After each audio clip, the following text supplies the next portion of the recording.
அனைவருக்கும் வணக்கம். Easy lecture channel உங்களை மிகவும் அன்புடன் வரவேற்கிறது. இன்றைக்கி இந்த வீடியோவில் கண்ட்ரோல் சிஸ்டமில் ஒரு நெகட்டிவ் யூனிட்டி ஃபீட்பேக் சிஸ்டமோட ஸ்டெடி ஸ்டேட் எரரை பற்றின அனலைசிஸ் நம்ம பண்ண போகிறோம். ஸோ இது வந்து ஜென்ரல் டாபிக் தான். இதுக்கு முந்தைய வீடியோக்களில் நம்ம நான் யூனிட்டி ஃபீட்பேக் சிஸ்டம் பற்றின அதோட ஸ்டெடி ஸ்டேட் எரர் பற்றி நிறைய டிஸ்கஸ் பண்ணியிருந்தோம். அது வந்து ஸ்பெஷல் டாபிக், அதில் கொஞ்சம் ஃபோக்கஸ்டாக இருங்க. இது சாதாரணமாக நம்ம எல்லா ப்ராப்ளமுக்கே அப்ளை பண்ணுறது தான். இதோட டெரிவேஷன் தென் அனலைசிஸ் பற்றி இன்றைக்கி இந்த வீடியோவில் பார்க்க போகிறோம். ஓகே, ஸோ ஒரு யூனிட்டி ஃபீட்பேக் சிஸ்டமோட நெகட்டிவ் யூனிட்டி ஃபீட்பேக் சிஸ்டமோட ஸ்ட்ரக்சர் இப்படி தான் இருக்கும். எரர் சிக்னல் வந்து டிஃப்ரென்ஸ் பிட்வீன் இந்த ஃபீட்பேக் பாத்தில் வர்றதும் இந்த இன்புட் ஆர்எஃப்எஸ் அதோட ரெண்டுத்துக்குள்ள டிஃப்ரென்ஸ் தான் எரர் சிக்னலாக வருது. இ(t) = RT - C(t). ஓகே, இது R(t)ங்கிறது இன்புட் சிக்னல், C(t)ங்கிறது அவுட்புட் சிக்னல். ரெண்டுத்துக்குள்ள டிஃப்ரென்ஸ் வந்து இந்த சம்மிங் பாயிண்டில் அதோட அவுட்புட்டாக வருது, அதுதான் எரர் சிக்னல் E(t). அதுக்கு ஃப்ரீக்வன்சி டொமைன் எடுத்தோன்னா EFS கிடைக்கும். That is equal to RFS - CFS. Okay, so இது open loop transfer function GFS. இது ஒரு யூனிட்டி ஃபீட்பேக் சிஸ்டம்ங்கிறதுனால நமக்கு HFS = 1 கிடச்சிச்சு. அப்போ RFS = ஸோ இது ஸ்ட்ரக்சர் இருக்கும். Open loop transfer function GFS × HFS, GFS × HFS, HFS 1ங்கிறதுனால வெறும் open loop transfer function is GFS இருக்கும். அப்போ transfer function GFS / 1 + GFS × HFS, HFS 1ங்கிறதுனால GFS / 1 + GFS. Okay, open loop transfer function is a terminology of closed loop transfer function. இப்போ transfer function பார்ப்போம். இந்த unity feedback சிஸ்டமோட close loop transfer function CFS / RFS = GFS / 1 + GFS × HFS, HFS = 1 அப்படிங்கிறதுனால GFS / 1 + GFS கிடச்சிருச்சு. Okay, இப்போ நமக்கு இந்த summing பாயிண்ட்டோட output என்ன இருக்குது அப்படின்னா EFS = RFS - CFS. அப்போ CFS = RFS - EFS கிடைக்கும்.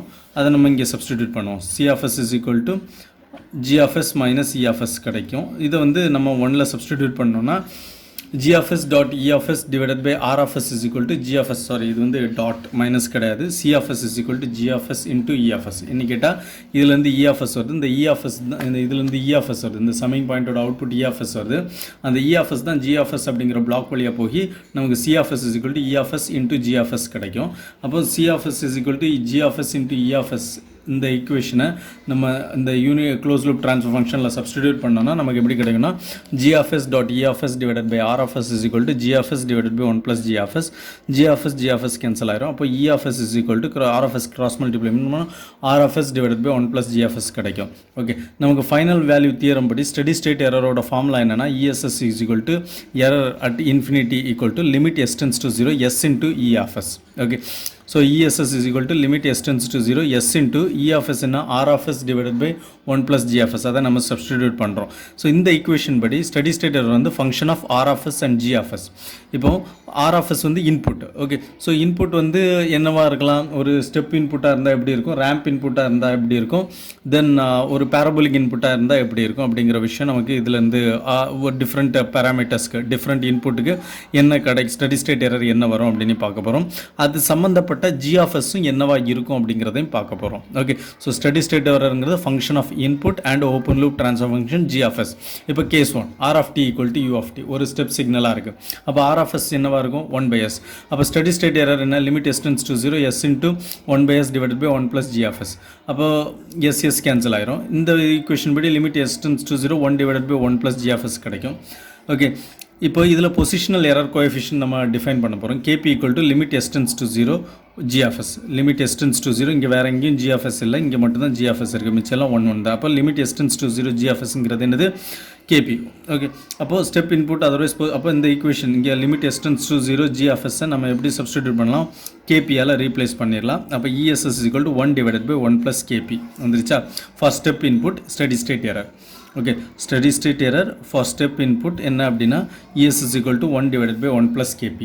ஓகே, இது கேஸ் 2 எடுத்துக்குவோம். RT = T × UT. இது வந்து ஒரு ரேம்ப் சிக்னல். ரேம்ப் சிக்னலுக்கு நம்ம ஃப்ரீக்வன்சி டொமைனில் கன்வெர்ட் பண்ணால் லேப்லாஸ் ட்ரான்ஸ்ஃபார்ம் எடுத்தோம் அப்படின்னா RFS = 1/s² வரும். இதுக்கு steady state error limit s tends to 0 s into RFS.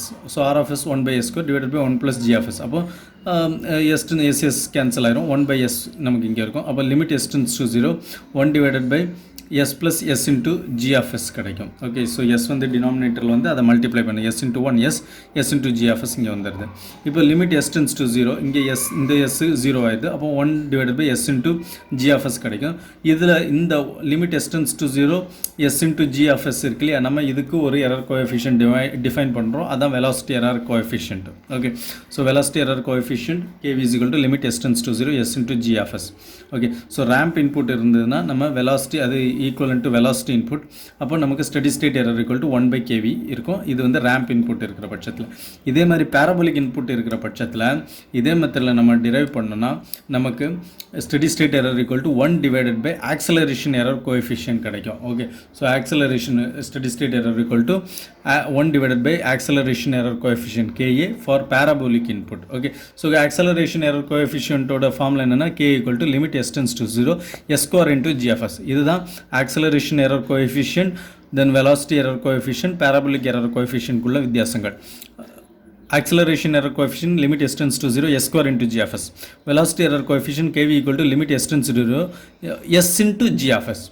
Okay, then positional error coefficient kp is equal to limit s tends to 0 g of s. Okay, so இதுதான் வித்தியாசங்கள். Okay, இப்போது நமக்கு வந்து input signal இப்படி இருக்குன்னு வச்சுக்கோங்க. Combinations of u of t plus t into u of t plus t square by 2 into u of t. Okay, so இது வந்து யூனிட் ஸ்டெப் சிக்னல், இது ரேம்ப் சிக்னல், இது பேரபோலிக் சிக்னல். அப்போ ஸ்டெடி ஸ்டேட் எரர் என்னவாக இருக்கும்? 1 divided by 1 plus kp. Okay, due to this signal. Then due to this signal 1/kv. Then due to this signal 1/ka. Okay, so இதே இது some ஃபேக்டரால் weightage கொடுக்கப்பட்டு வந்ததுன்னா r of t equal to a into u of t plus b into t into u of t plus c into t square into u of t எப்படி வந்ததுன்னா, இப்போ நம்ம parabolic சிக்னல்னால் என்ன பார்த்தோம்? t square by 2 into u of t பார்த்தோம். இங்கே t square by 2 இல்லை. Okay, so அப்படி இருக்கிற பட்சத்தில் இதை எப்படி எழுதலாம்? 2c into t square by 2 into u of t ன்னு எழுதிக்கலாம். இப்படி இருக்கிற பட்சத்தில் ஸ்டெடி ஸ்டேட் எரர் என்ன வரும்? a divided by 1 plus kp. Okay, positional error கோஎஃபிஷியன்ட்க்கு மட்டும் டினாமினேட்டரில் 1 ப்ளஸ் வரணும். ஓகே, ஸோ வரும். அந்த டெரிவேஷன் நம்ம ஏற்கனவே பார்த்துட்டோம். Plus b divided by kv. Okay, plus இங்கே இதை எப்படி எழுதலாம்? c into t square into u of டியை 2c into t square by 2 into u of டின்னு எழுதிக்கலாமா? அப்போ இங்கே 2c இருக்குது. So 2c divided by kA எப்படி எழுதிக்கலாம்? இது ஸ்டடி ஸ்டேட் எரர் நமக்கு கிடைக்கும். ஓகே, ஸோ இப்போது நம்ம இதோட வைண்ட் அப் பண்ணிக்கலாம் இந்த செஷனை. So steady state error for different error coefficients எப்படி இருக்கும் அப்படின்னு நம்ம தெரிஞ்சுக்கிட்டோம். ஒரு யூனிட்டி ஃபீட்பேக் சிஸ்டமுக்கு அது என்ன டைப் ஆஃப் எரர் கோஎஃபிஷியன்ட், என்ன டைப் நம்பரில் வருது, என்ன டைப் நம்பர், டைப் 0வா, டைப் 1ஆ, டைப் 2வா. ஓகே, ஸோ அதை வச்சு எரர் கோஎஃபிஷியன்ட் டிஃபைன் ஆகும். அந்த எரர் கோஎஃபிஷியன்ட் வச்சு ஸ்டடி ஸ்டேட் எரர் நம்ம கண்டுபிடிக்க முடியும், அது டிஃபைன் ஆகும். ஓகே, ஸோ இந்த வீடியோவில் இந்த டெரிவேஷனில் ஏதாவது டவுட் இருந்தால் நீங்கள் கமெண்ட் பாக்ஸில் தெரிவிங்க. மறக்காமல் ஈஸி லெக்சர் சேனலை சப்ஸ்கிரைப் பண்ணுங்கள். மீண்டும் மற்றும் ஒரு வீடியோவில் சந்திப்போம். நன்றி, வணக்கம்.